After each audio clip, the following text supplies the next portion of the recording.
Pessoal do Voltando à Base, fala você do Brasil e do mundo ligado aqui no nosso programa. É com muita alegria, muito prazer e hoje um programa mais do que especial. Teremos o retorno de um convidado ilustre aqui. Então o programa está, eu não diria nem que ele está quente, ele está fervendo. Sabe a COP30? Sabe o aquecimento global?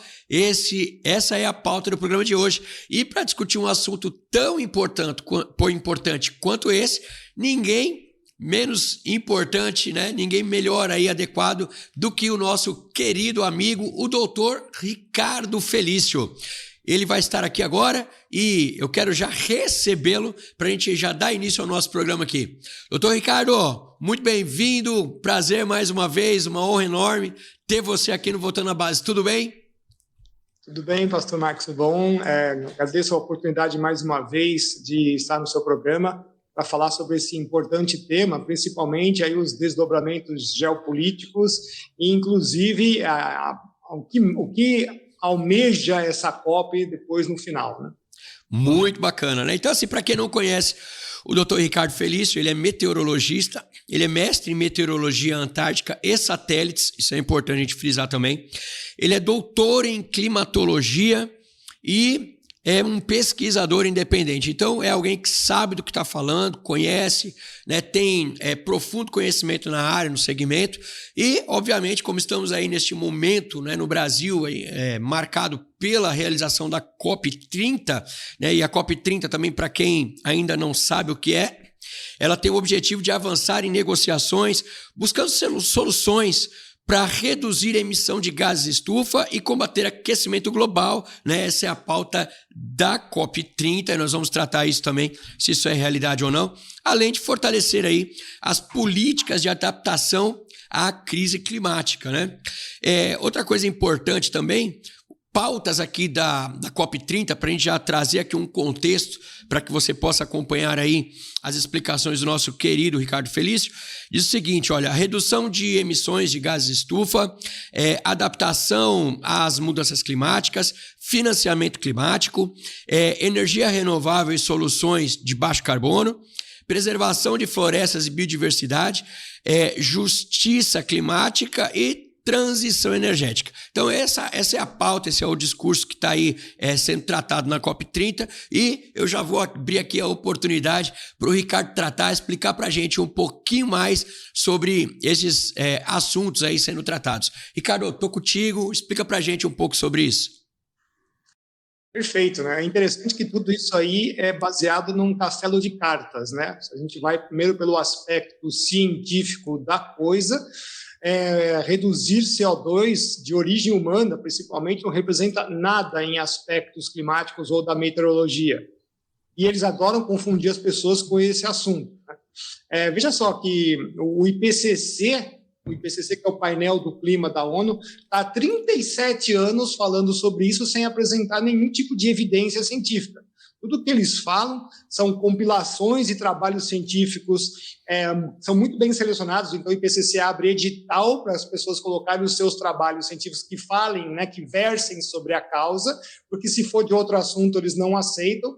Inclusive tivemos um caso recente do último relatório, um famoso cientista irlandês fez uma publicação, colocou, olha, sobre o aspecto de vocês, então ele nem jogava do lado dos céticos, ele jogava mais ou menos do lado dos caras. Mas como as conclusões do trabalho dele mostravam que a temperatura jamais passaria de 1 grau Celsius, o que o IPCC fez? Descartou o sujeito. Quer dizer, né? Não entra no nosso tema, não vai para frente. Então, esquisito isso. E o pior de tudo é que o clima não é representado por simplesmente temperatura. Então, eles fazem essa mentira, eles trazem essa mentira para as pessoas, falando, não, o clima está subindo. Subindo o quê? Né? Subindo o quê? A temperatura é uma coisa, a chuva é outra, vento é outra, fenômenos são outras coisas. Então, o CO2 ele não interfere em nada e os registros paleoclimáticos aí dos últimos milhões de anos comprovam categoricamente que isso não existe, essa relação de CO2 e causa e consequência com temperatura. Pelo contrário, o que eles mostram é que a temperatura sobe primeiro e o CO2 acompanha, ele vai atrás, 800 a 1.000 anos depois. Quando as temperaturas descem, a mesma coisa, mais ou menos 800 mil anos depois, 800 a 1.000 anos depois, perdão, o CO2 cai também. Isso aí já foi trazido em 2007, está no próprio relatório do IPCC, o AR4. Então, essa hipótese, que não é uma teoria, ela já deveria ser descartada há muito tempo. Mas veja só, eles continuam insistindo que essas coisas existem, que o clima está a mudar, que não sei o quê. Então, qualquer evento meteorológico que aconteça, por exemplo, que não é climático, já é confundido na cabeça das pessoas para ser usado como prova, como evidência que o clima está a mudar. A gente sempre fala, olha, mas o conceito de variabilidade ele é intrínseco à definição de clima. Clima não é uma coisa estática, estável, né? O senhor vê muito eles falam assim, o clima é uma coisa, vamos fazer um clima estável para que a sociedade possa se desenvolver. Essa discussão tem mais de 3.000 anos, a gente já cansou de mostrar isso para as pessoas, então não tem absolutamente nada a ver isso.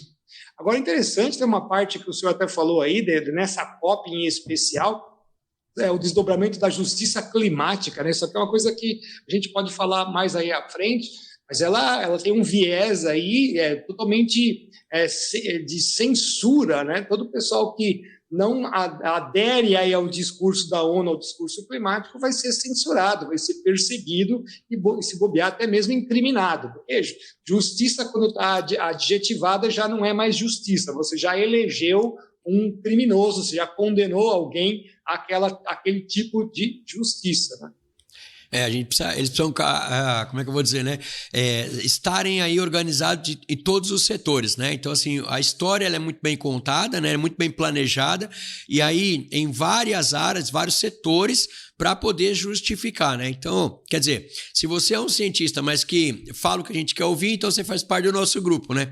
Mas se você fizer ciência de verdade, ciência real, então você não é tão bem quisto aqui. Então, realmente, isso é uma dificuldade, mas né, literalmente o que nós estamos vendo, né, ocorrer neste momento, né? Então, assim, é uma questão muito interessante, mas que está acontecendo. E um outro ponto interessante também é que agora não, de um tempo para cá, né, já está. Antes a gente tinha a pauta literal que era o aquecimento global.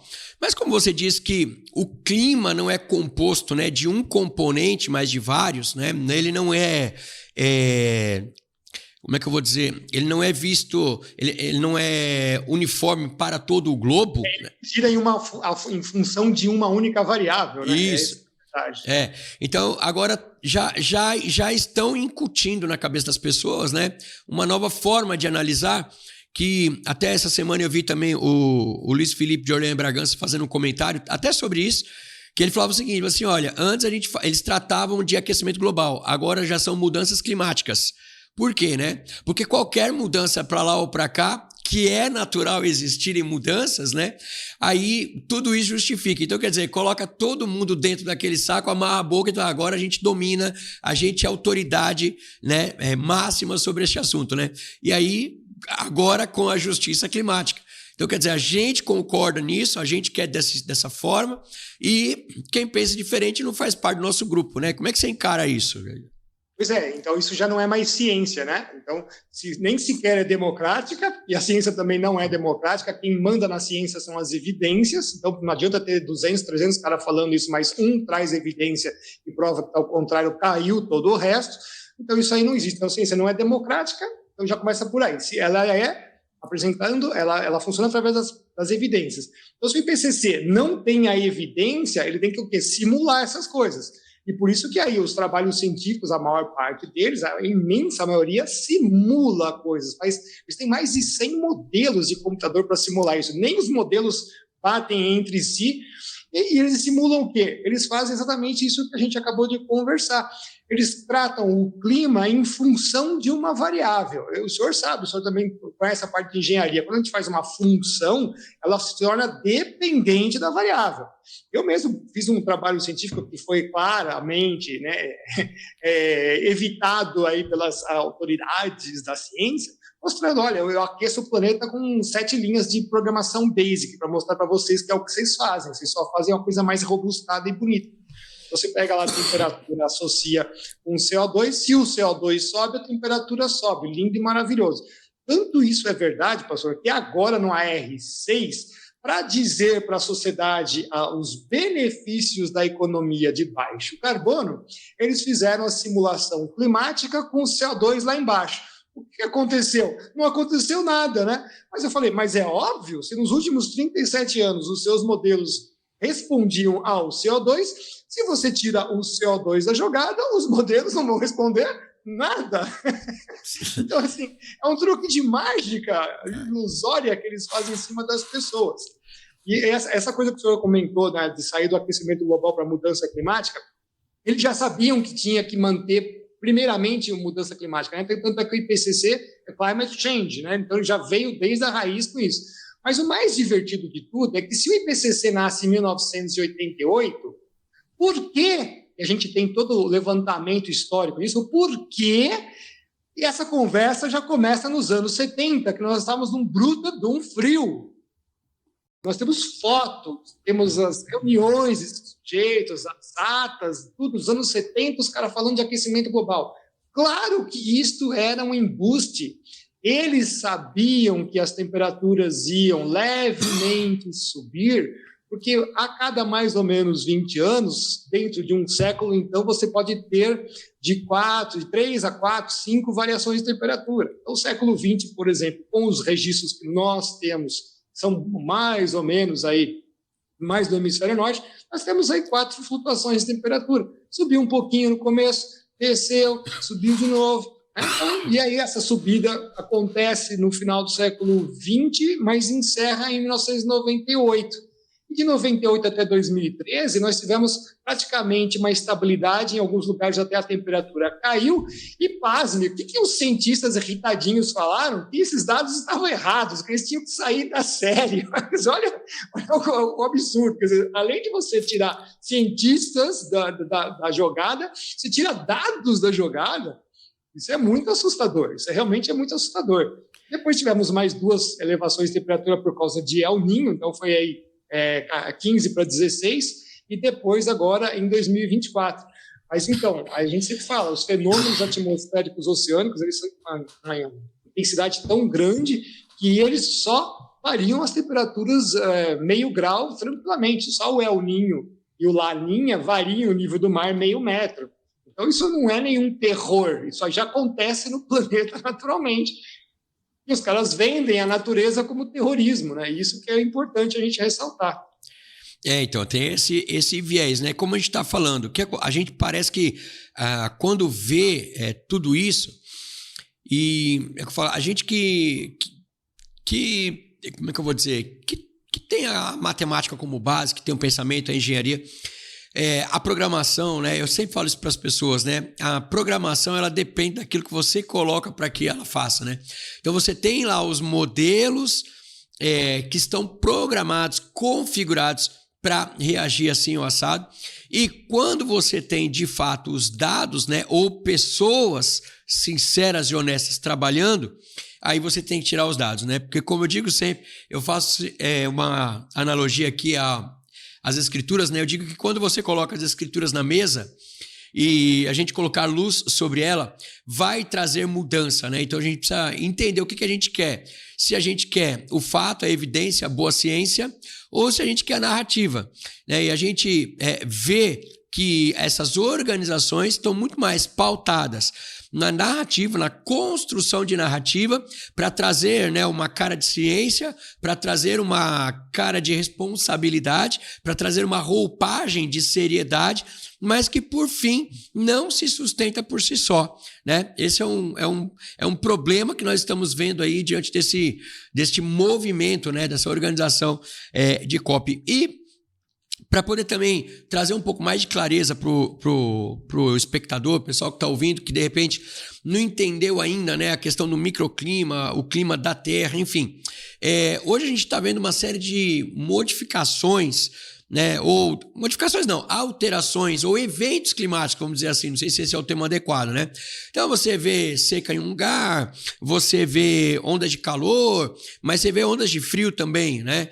Mas aí as ondas de calor, elas são comentadas, ondas de frio não, né? Qual é a sua avaliação técnica sobre estes eventos que têm ocorrido ultimamente?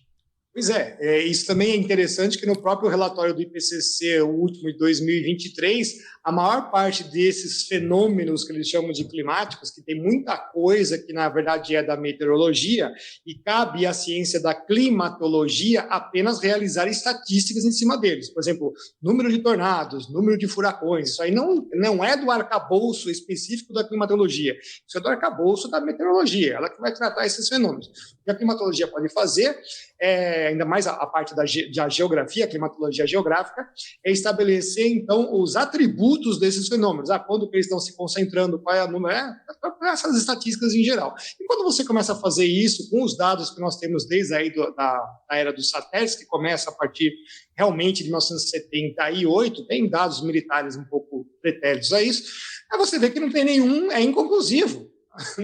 E o IPCC teve que colocar isso. Se para tudo subiram 0,8, bom, subiram 0,8, mas tudo bem, no começo do século XX subiram mais ainda. Então não tem nenhum problema quanto a isso. Agora, todos os outros fatores, furacões de alta intensidade, que são categoria 3, 4 e 5, inconclusivo. Nós temos o professor Marcel Ligabou, que trabalha com isso aí pelo menos uns 20 anos, foi aluno meu. Quando ele começou a trazer essas estatísticas, a gente começou até a achar esquisito. Até, inclusive, quando a gente começou esse trabalho, eu falei, não, mande ver que eu quero saber a verdade. A Judith Curry, que advogava para a turma do aquecimento, inclusive, ela fala isso, não, porque eu tinha os dados, eu mostrava que subia. Quando o pessoal do NHC, que é o Centro Nacional de Furacões, começou a me dar os dados reais, eu comecei a avaliar, ela reverteu. Isso que um cientista faz. Não, isso é bobagem. Imediatamente cortaram os financiamentos, as ONGs começaram a chamar de tudo que é nome e perdeu o emprego. Então você vê que quando você traz a realidade, o pessoal pula fora, né? Eles realmente começam a atacar as pessoas. Não tinha nenhuma variação. Veja só, esse ano está bem interessante, né? Também foi dito que ia ser uma temporada bem atípica nos Estados Unidos. Praticamente nós não tivemos um furacão que entrou no continente. Tudo está circulando ali ao mar, né? E os fenômenos aumentaram ou diminuíram? Qual é a verdade sobre isso? O que aumentou foi o nosso monitoramento sobre o planeta nos últimos 50 anos. E, especialmente, eu sempre gosto de relatar isso, a tecnologia mais aprimorada, ela só tem 25 anos, gente. Então, as nossas séries são irrisórias. Os sensores começaram a ficar muito mais, vamos dizer assim, muito mais resolução, para você poder ver melhor os fenômenos. Então, até que toda hora eles estão mudando classificações. Então, estão mudando classificações porque estão tendo outros entendimentos sobre os fenômenos. E isso é verdade. Tanto é que você tem lá, por exemplo, a ciência da história do pensamento geográfico. O que é isso? É o cara que está inserido na história como ele pensava o mundo, como ele pensava a geografia. Hoje, nós já estamos pensando o mundo diferente, porque também estamos vendo outras coisas. Então, é natural que as classificações comecem a mudar, que as coisas variem, que eles entendam melhor alguns tipos de fenômenos. Alguns entendimentos vão piorar, né? Como a gente sempre fala. Por exemplo, agora nós tivemos aí um tornado e aí você vai avaliar, eu até comentei isso recentemente num vídeo, a escala Fujita tradicional de 1970-71, que é do cientista Teodoro Fujita japonês, e aí fizeram uma Fujita aprimorada, mas sempre fazem depois que o Papa morre, né? Então ele morreu em 98, começaram a trabalhar e se publicaram em 2004. Aí você vai olhar, que interessante, agora os tornados escalam mais rápido nos valores, no F2, F3, F4, com velocidades de vento menores. Qual é a justificativa disso? Nenhuma, né? Tecnicamente não é nenhuma, mas você chegar para um cara e falar assim, nossa, passou um EF3, aí você vai ver lá, o limite de velocidade do EF3 para o EF4 é metade, é quase no limite do F2. Então, você faz uma propaganda de eventos meteorológicos como se fosse, então, aumentando, como se estivesse sendo mais severos. Isso é muito perigoso, né? Então, se você não fizer realmente essa explicação para a sociedade, as pessoas começam a serem enganadas por esses tipos de situação. Então, olha que interessante, né? Você que está assistindo a gente em casa, o que a gente está falando aqui? Então, a gente tem hoje um grupo, né? A gente vai falar agora isso mais de uma forma mais global, mas você tem uma reunião de líderes mundiais, né? Não são todos, mas uma grande porcentagem da liderança mundial, e que estão trazendo um discurso, né? Baseado aqui em supostas informações que nem são verdadeiras informações, são muito mais narrativas, são muito mais pautas construídas, muito mais daquilo que eles querem que você acredite, né? Aquilo que eles querem que você aceite como verdade, e que a gente, quando coloca, né, equipamento, quando coloca satélite, quando coloca pesquisadores, quando você coloca ciência de verdade, né, para trabalhar e fazer, né, colher dados e registrar, elaborar estatística, trazer resultados, a conta não fecha, né? A conta não fecha, e é isso que a gente está vendo. Um lado trazendo o que é uma narrativa e um outro lado trazendo o que é informação, mas essa informação meio que sendo colocada de lado. E essa parte a gente não quer, eles não querem tratar. É exatamente isso que o Dr. Ricardo está trazendo aqui para a gente. Pois não? Para falar exatamente do que o senhor está falando agora. Como o planeta não coopera para eles, nós estamos percebendo já que, né, nessa virada do século XXI, e especialmente a partir de 2010, a adulteração de dados pior total. Ainda. Então está piorando. Veja só, se o dado meteorológico que faz estatísticas climatológicas é um bem patrimônio da humanidade, esses dados estão sendo adulterados deliberadamente. Nós estamos acusando essa gente de fraude de dados e fraude de acesso aos dados primários.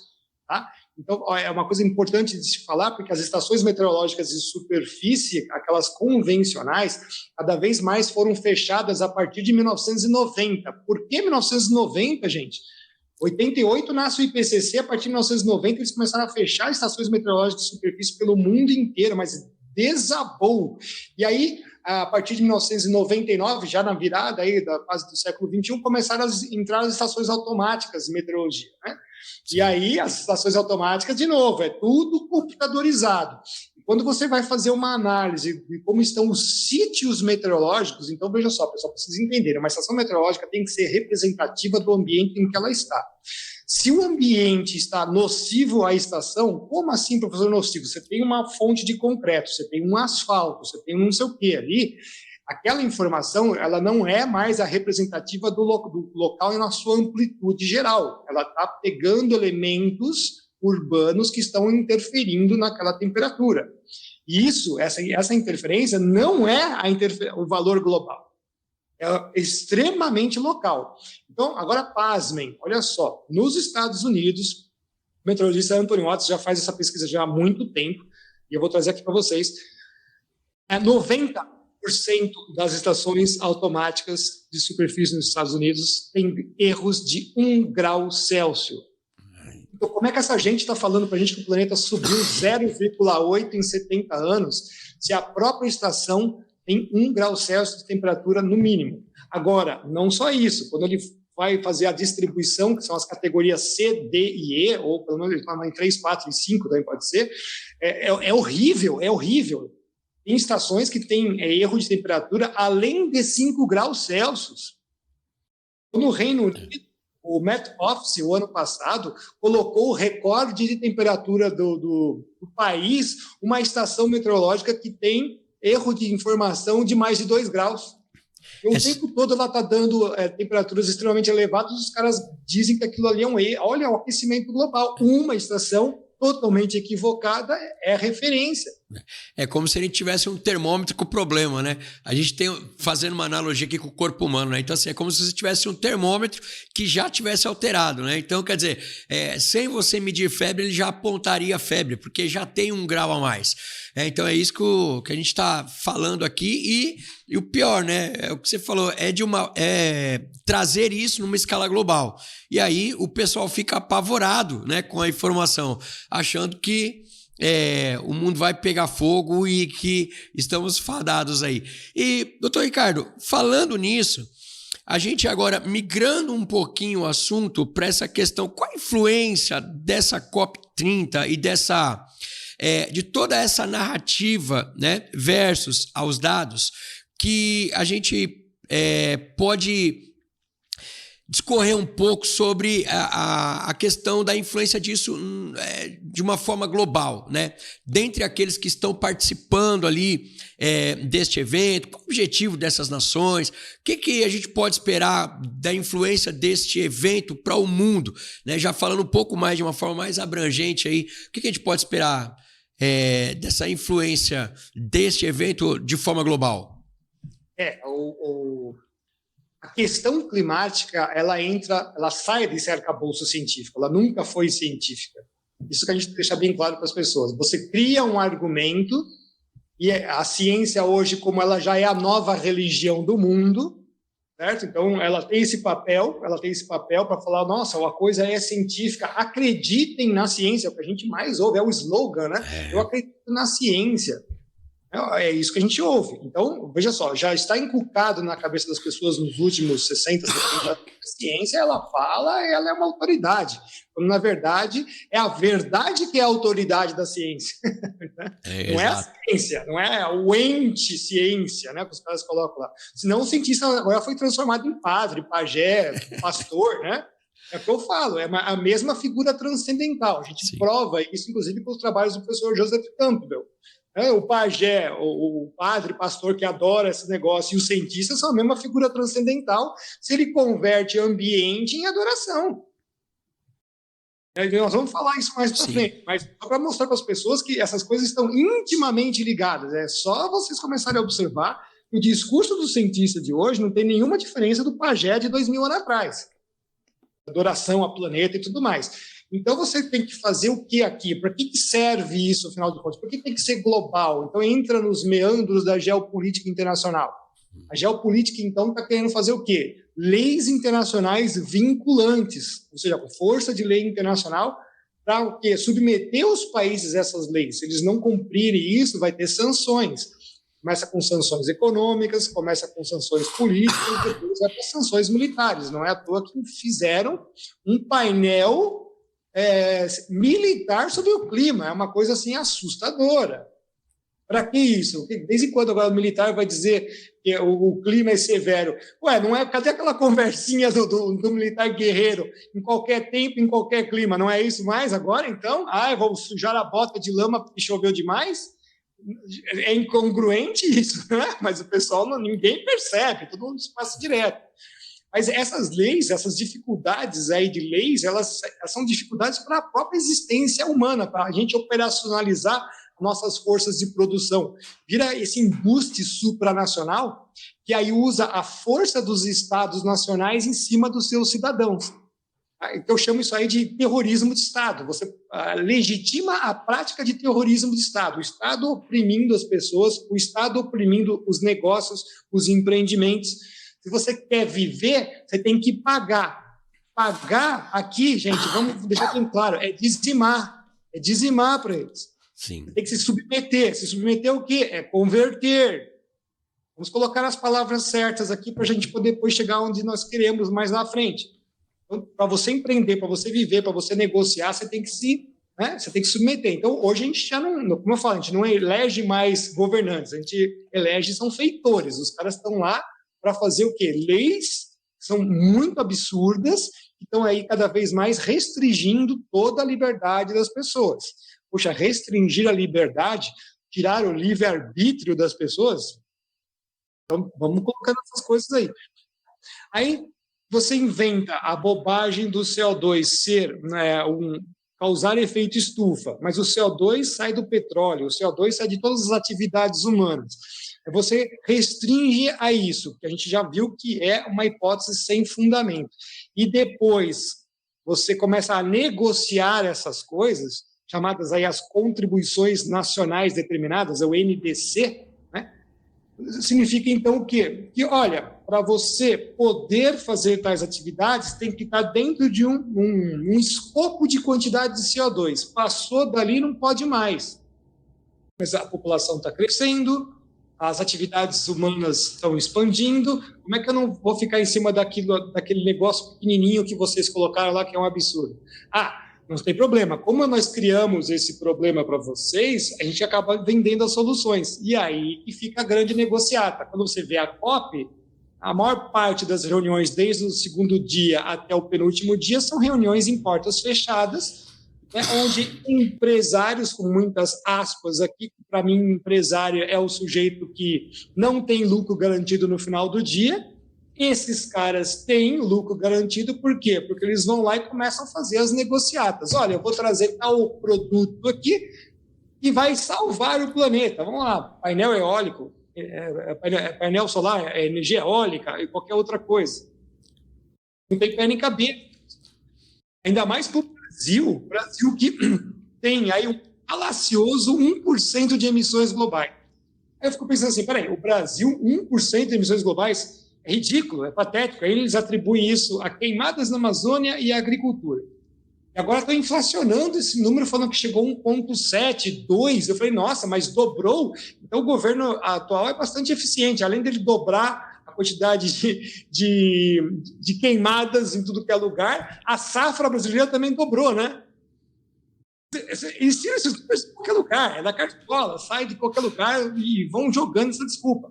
Então, as COPs são exatamente isso. Você tem a negociata internacional de eu dou dinheiro, mas esse dinheiro volta para mim e vou te vender recursos. Então, quando a Europa fala que vai fazer aportes no fundo, esse fundo é para lavar dinheiro, de vender produtos que eles mesmos vão vender depois. Aquela economia fiduciária que a gente já está falando isso aí há uns 15, 20 anos, desde que começou a porcaria lá do protocolo de Kyoto.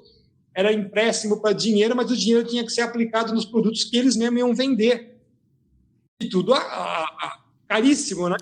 Só que veja só que interessante, pastor. Eu te vendo um negócio que eu sei que é uma porcaria, que é ineficiente, caríssimo, o dinheiro que eu te dei, então você vai me devolver esse dinheiro com juros e correção monetária, porém, qual que é o grande lance aqui? Você não vai se desenvolver, porque esse tipo de energia não consegue gerar uma indústria.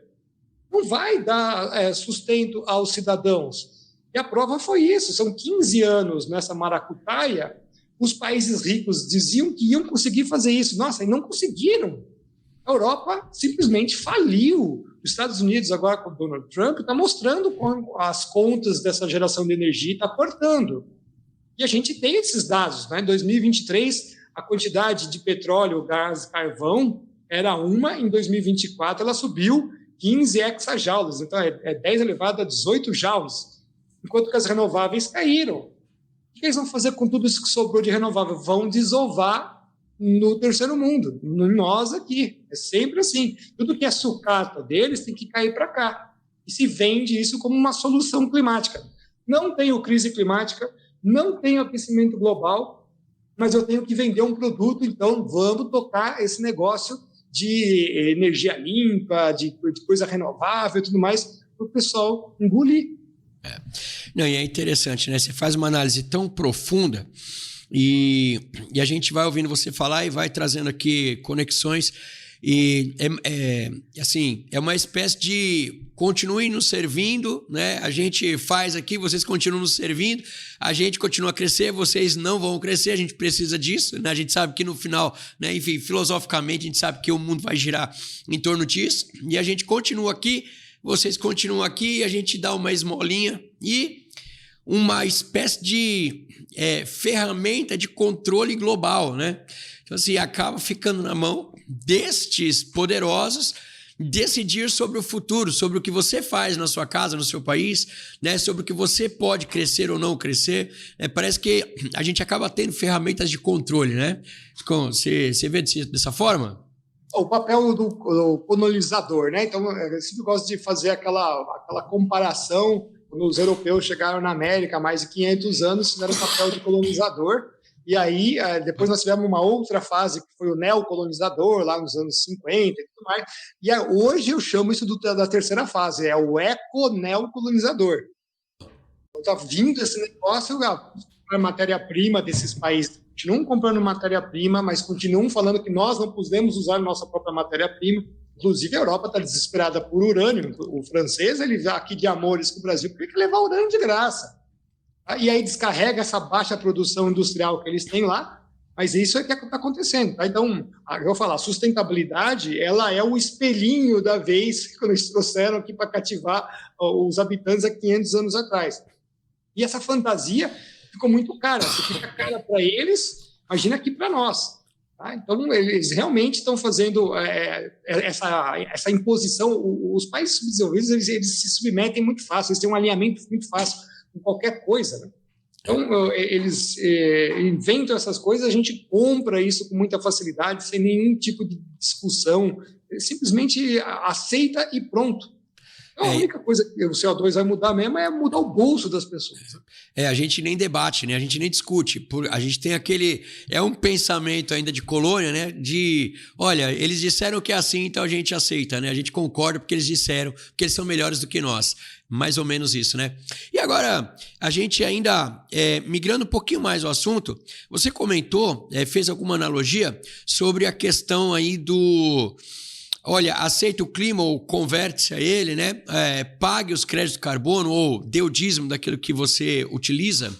E qual é a sua visão sobre isso, né? Sobre essa relação entre a natureza ser uma espécie de uma nova religião? Quais os aspectos importantes sobre isso? O que você tem a dizer sobre essa questão, meio que esse paralelismo sobre a religião e a ciência, né? Obviamente. Sim, perfeito. O que observa hoje é uma idolatria à natureza. O homem faz é considerado maléfico. Interessante isso, né? Tudo que a gente faz é o artificial, tudo que a gente faz... Agora, se você vai para robótica, para transhumanismo, para outras coisas, aí tudo é aceito. Então, a gente vê que tem sempre pesos e medidas diferentes para cada assunto. Então, quem combate o CO2, na verdade, é uma molécula da natureza e nós temos a escassez dessa molécula no próprio ambiente ainda. Mas como assim a escassez? Porque, veja só, a atmosfera ela é o ente de maior mobilidade que nós temos no estrato geográfico. Então, o CO2 ele tem que circular muito rápido para que nós possamos ter plantas, e plantas fazer comida. Os oceanos são extremamente lentos e as rochas praticamente não vão se mexer. É vulcão que solta, ou você faz cimento, mas é muito pouco mesmo. Então, se você está querendo tirar CO2 do ar, você está simplesmente tirando os principais fertilizantes, né, que você tem na atmosfera, e as plantas vão diminuir. Por isso que a própria FAO, que é um dos órgãos da ONU, preocupada com a alimentação global, ela se manifestou a favor desse embuste do climático. Então, ela está indo contra exatamente as suas cláusulas técnicas. Se ela está lá para desenvolver a alimentação para o mundo, se você tirar CO2, você está indo contra. Aí você pensa, mas então todo mundo ataca as atividades humanas? Porque eles já chamam o humano como a praga do planeta. Eles chamam de teoria Gaia, não é de teoria, isso é uma hipótese da mais porcaria que existe de falar que o planeta Terra é um ente vivo, né, e que nós somos a doença, isso que é o pior de tudo. Então, quando você deixa de consumir a natureza que está lá em Gênesis, não precisa ir muito longe, que eu falo assim, né? Você não quero ler a Bíblia, não precisa ir muito longe. Na primeira página já está lá dizendo o que você tem que fazer. Não precisa ir muito longe. Está lá, a natureza está aqui para vocês usufruírem dela. Claro que é com inteligência, com boa mordomia. O que não se está a fazer é exatamente isso. Você não vai usar porque você quer preservar. Preservar para o quê? Um exemplo, a gente tem água no subsolo. Essa água vai ficar lá. Eu quero usar essa água para agricultura, para alimentar as pessoas. Não pode... Eu falei, vocês estão preocupados com o quê? Com a refrigeração do inferno? Com o abastecimento de água lá do capeta? Não é possível. Não tem significado isso. Não, eu falei, qual é a razão que eu não posso usar a água de aquíferos para fazer alimentação, agricultura, se um dia... mas isso vai acabar. E daí, se um dia isso acabar, que eu duvido, e muito, que nós temos água aí para mais de 250 anos, Jesus já vem 3 vezes na Terra até lá, eu posso brincar um pouco, não, Jesus já veio 10 vezes na Terra até essa água acabar. Né? E o pessoal, não, vai acabar. Eu falei, então, mas você está preservando para o quê? E outros que a gente pode depois citar, mas o primeiro assim, que me causa assim, angústia é você falar que você não pode usar a água dos aquíferos. Mas, pastor, você pode usar essa mesma água para fazer energia de hidrogênio verde. Opa! Então, aqui assim, já é uma prova, que eu falo, o cientista que vai estudar coisas mais amplas, ele começa a trabalhar igual um policial. Ele começa a procurar evidências de outras coisas, de outros assuntos, para tentar justificar. E aí, como é que eu chego, então, que eu saio da parte científica e geopolítica e chego numa parte mais de metafísica? Quando a gente trabalha com as evidências do contrário, do negativo. Se você não me traz uma prova, uma evidência de que por que eu não posso usar essa água para alimentação, mas eu posso usar essa água para fazer hidrogênio verde, para falar do aquecimento global, que é uma idiotice total, algum outro motivo tem por trás. E no geopolítico já não se encaixou. Se no científico ele é uma fraude, ele só vai entrar num terceiro argumento, é o religioso ou o metafísico. E aí já está evidenciado, portanto, estou provando que esse assunto saiu dessas duas esferas. Saiu da esfera científica, ele já saiu da esfera geopolítica, ele está numa outra esfera que vocês não estão querendo explicar para as pessoas o que é. Mas vocês estão tratando o meio ambiente de uma forma um pouco meio esquisita. No mínimo, se uma pessoa ela não segue nenhuma religião, no mínimo ela teria que desconfiar, usando um arcabouço da filosofia, de que essa coisa não faz sentido. Tem alguma coisa a mais aí, né? Tem algum argumento que não estão contando pra gente, né? Percebeu que eu estou fazendo aqui um levantamento e uma exposição puramente acadêmica, científica, analítica. Se na ciência vocês não estão trazendo uma explicação plausível, razoável, de alguma razoabilidade pelo menos, mesmo na escala de planeta e na escala temporal, se na geopolítica ela já perdeu o sentido faz tempo, vocês agora descambaram nos últimos 10 anos, o que é? Qual é a terceira coisa que eu encaixo isso nos 3 pilares do entendimento humano? Caiu no metafísico. Por exclusão, por excludência, caiu no metafísico. Então, agora cabe a nós entender o que é esse metafísico. Aí você vê que já temos 1 bilhão de pessoas que seguem uma religião, uma postura de religião ambiental no mundo, já é para se ficar preocupado. Então, tem alguma outra coisa de idolatrar a natureza. A gente pode mergulhar depois no entendimento da Bíblia, de Jesus, de Deus, da criação, que começa a fazer sentido. E eu estou fazendo simplesmente uma análise totalmente racional. Você não pode ser nem científica. Não, mas ela é racional, pela própria filosofia. Eu estou só racionalizando com vocês e levantando uma percepção de que não é 2 coisas, tem que ser uma terceira. Quem é essa terceira? Sim. E eu vi uma entrevista sua essa semana na revista Petro, e eu esqueci o final ali, mas, e que você fez alguns comentários interessantes em relação à COP27 no Egito, né, sobre justamente essa questão da escravidão, essa COP agora em Belém. O que você tem aí, trazendo essa questão metafísica para dentro da conversa que a gente já está tratando, né? Quais as relações que você chegou e pode apresentar para a gente sobre isso? Perfeito, é muito boa essa sua pergunta, pastor, porque começou a me chamar a atenção quando a COP aconteceu no Egito. Então, por que veio para o Brasil? Né? O Brasil não tem a cara das outras. No Egito, ele foi num resort extremamente caro, enquanto a população passa fome, é um desastre. Né? O Egito virou um grande desastre hoje. Mas a escolha do local tem um simbolismo que é muito especial dentro desse próprio movimento ambiental, climático. Eu já chamo que isso aqui é um binômio, ele está agora intrinsecamente ligado, ele não separa mais, né, dessa religião de mais de 1 bilhão de pessoas. Veja que eles têm lá a Mãe Terra, né, a deusa Gaia, todas essas coisas aí que eles usam, Pachamama, Chapamama, sabe como é que chama lá? Tudo isso aqui precisa ser preservado, precisa ser adorado, que ela está doente. Eu lembro que até o falecido Papa falava que a Terra estava febril, né, como o próprio inventor da hipótese Gaia falava, a Terra está doente, tem aquecimento global, e tem doença, né? E essa doença é causada pelos seres humanos. Olha que coisa louca, né? Então, para a gente existir, para a gente usar a natureza como está em Gênesis, isso causa problema no aquecimento global e no planeta Terra. Opa, a criação agora, né? Tirou Deus, põe a criação, e essa criação agora, que estava submetida a você virou submisso dela. Como eu falei, na primeira página da Bíblia você já mata essa charada. Eu falei, não tem que ir muito longe. O pessoal, eu tenho preguiça de ler essa coisa. Não, a primeira página, usando o raciocínio, você já mata. E aí vem o que? A cura, né? A cura do paciente terra é o que? Exigir sacrifícios da humanidade inteira, né? Não é isso que eles estão pedindo? É pagamento, renúncia das suas vontades, você tem que abdicar de todos os seus sonhos, você tem que reduzir famílias quando não abortar, porque eles mesmo falam isso, cada pessoa que nasce é um lançador de CO2, portanto é uma praga a mais que está nascendo. Isso fala deles, não é minha, isso fala deles. Então eles têm esse roteiro planejado aí. E aí a COP no Egito, aconteceu o quê? Eles fizeram um cerimonial, um simbolismo ali. Quando você leva, então, os dirigentes do mundo para o Egito, você está falando o quê, então? Você está falando que a humanidade toda voltou para o Egito. E aí, sim, você vai lá no Êxodo e começa a entender.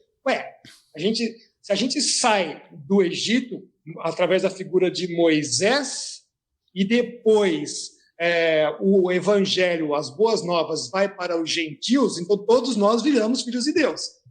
Tem toda uma lógica nisso. Sim. Começa no Moisés, pega o povo escolhido, liberta, depois vem o Salvador. Essas pessoas todas, o evangelho espalha, todos viram filho de Deus. Então, judeus e gentios. Aí agora você faz operação inversa, você pega todo mundo e enfia de volta no Egito, para a ONU fazer uma reunião climática que está fazendo o quê? Traçando as normas de nova escravidão para a humanidade. Perfeito. Essa é a leitura que as pessoas têm que fazer. Sim. Mas como? Isso aqui é muita fantasia, professor, não é possível, não sei o quê. Não, isso tudo foi muito bem feito. Tanto é que eles fizeram um cerimonial, né? Eles fizeram um cerimonial. E esse cerimonial falava o quê? Eles pegaram os 10 mandamentos da terra, lá no Monte Sinai, um grupo de religiões ecumênicas, todas elas, inclusive de ONGs, todas elas ligadas ao meio ambiente, todas, quebraram as pedras dos 10 mandamentos, apontavam para a reunião da COP como se fosse ela o bezerro. Então, estavam dizendo que aquela negociata que vocês estavam fazendo aí não serve para nós. Quebraram essas pedras e falavam que precisava ter uma coisa além. Fantástico.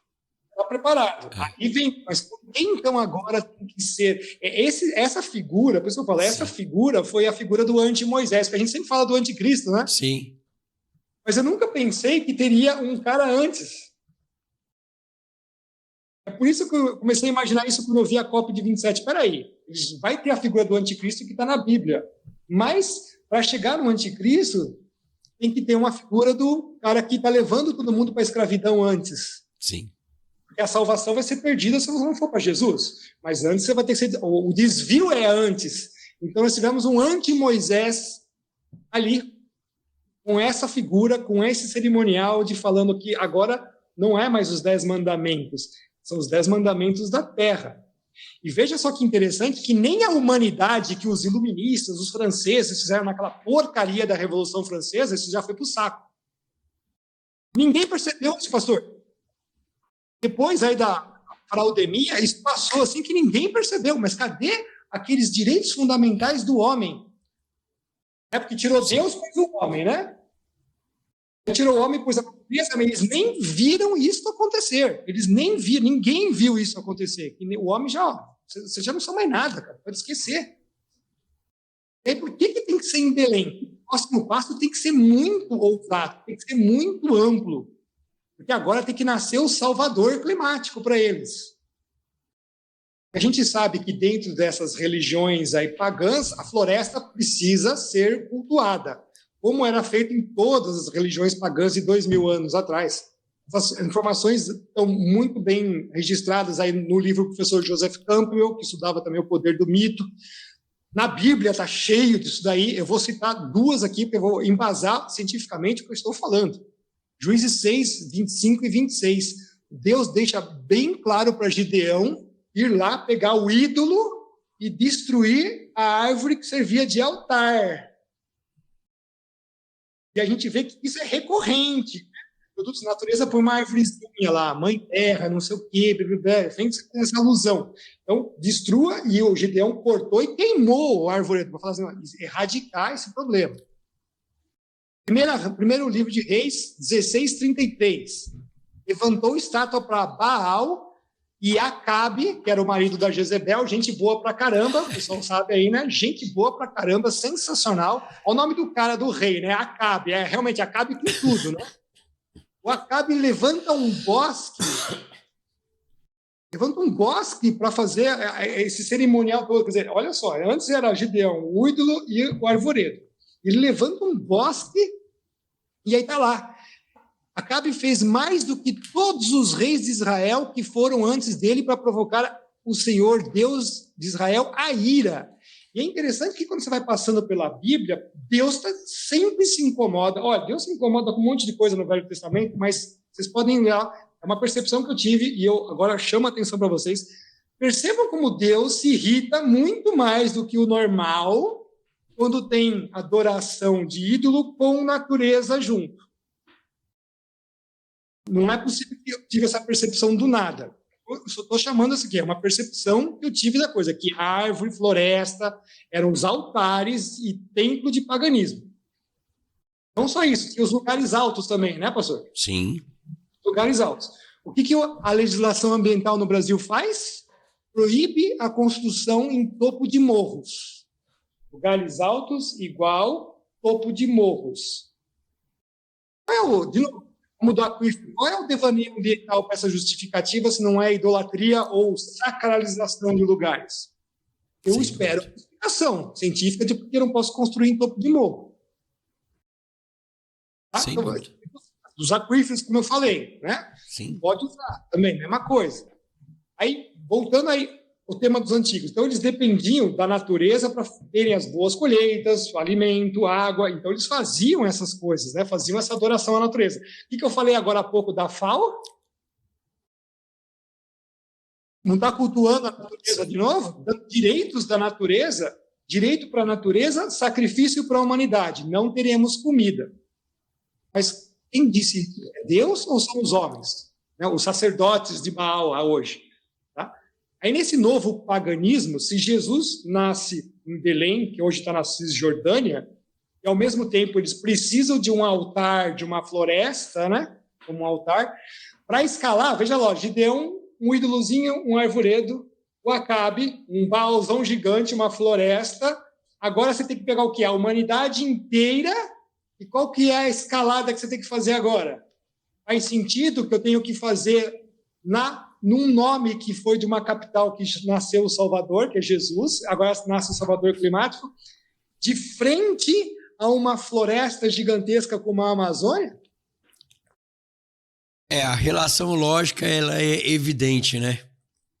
Ela é evidente. Vocês não vão ver ninguém falando isso, acho que no planeta inteiro. Eu não encontrei.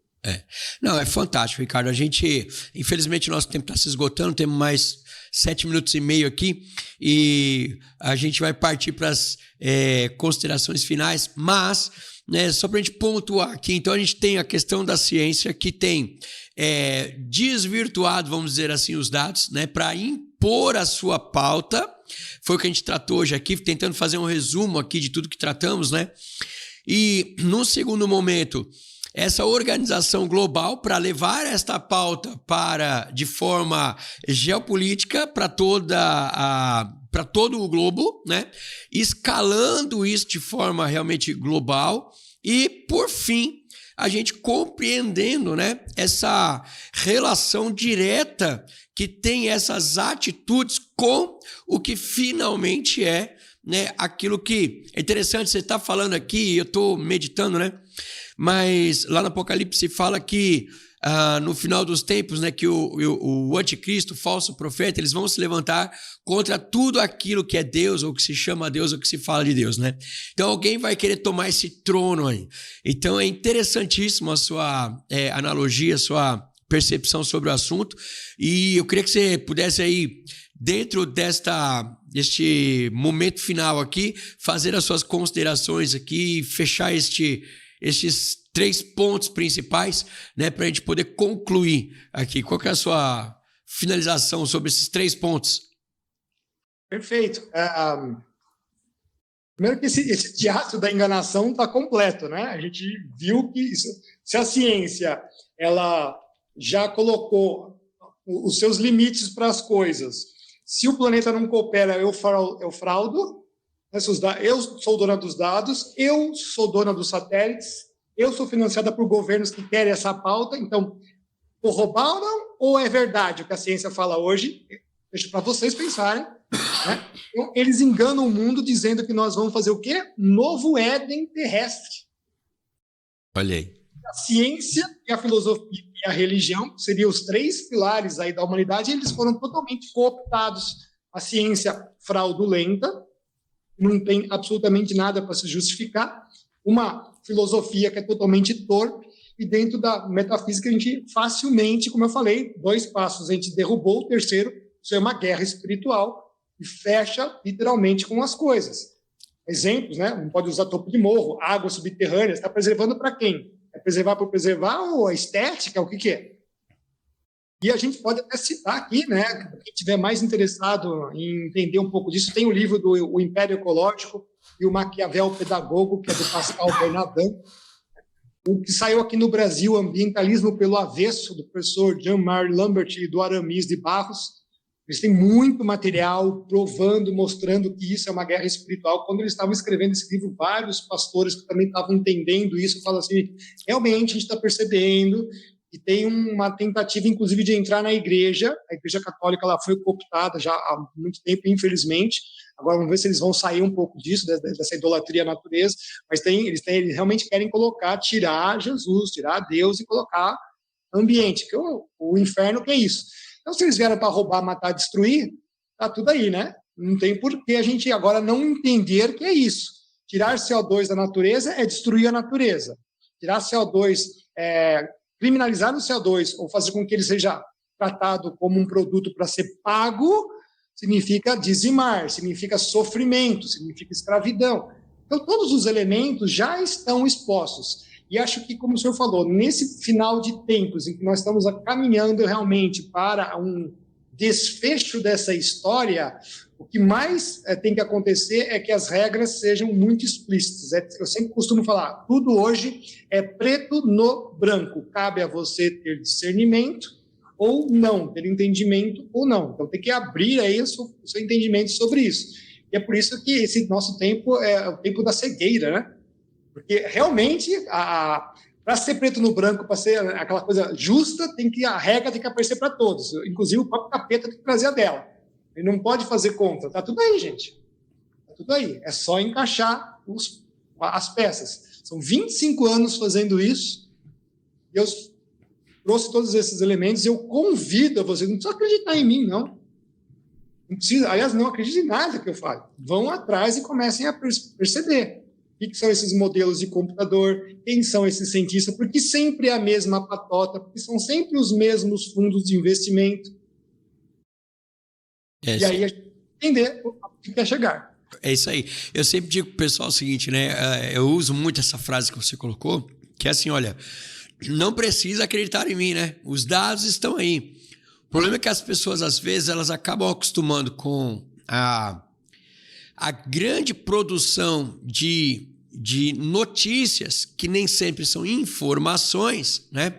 Porque essas notícias elas têm uma direção, um objetivo claro, né? E então o convite fica aqui, né? Realmente eu vou reforçar o teu convite para que as pessoas possam pesquisar sobre estas coisas que estamos falando aqui, né? Não há aqui o interesse de falar, não acredita que a gente está falando aqui, mas pesquisa, porque realmente quando você coloca os dados na mesa, quando você coloca as escrituras na mesa, isso traz abertura de visão, isso traz transformação de mente, e isso acresce muito no entendimento, na percepção do todo.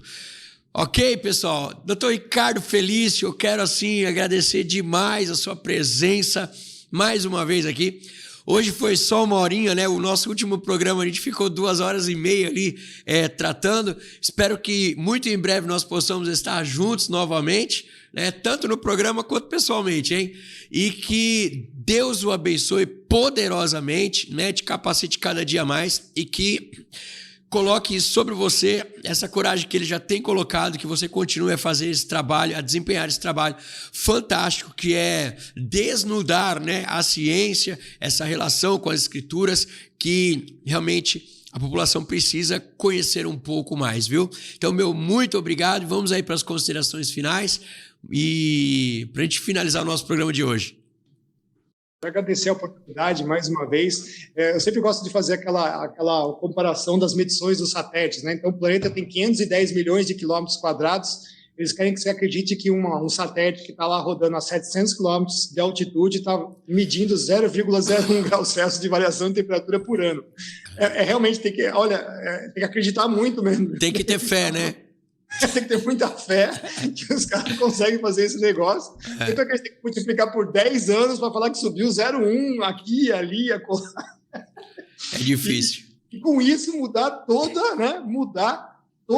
a vida das pessoas. Eu sempre gosto de falar, quem deu autoridade para meteorologia e clima, virar para todos os saberes humanos e falar, agora vocês vão fazer o que eu estou dizendo. Onde está escrito isso? Quem mudou as regras, né? Onde é que nortearam e a gente não viu, né? Exatamente. Muito obrigado pela oportunidade mais uma vez. Deus abençoe a todos vocês. Muito obrigado.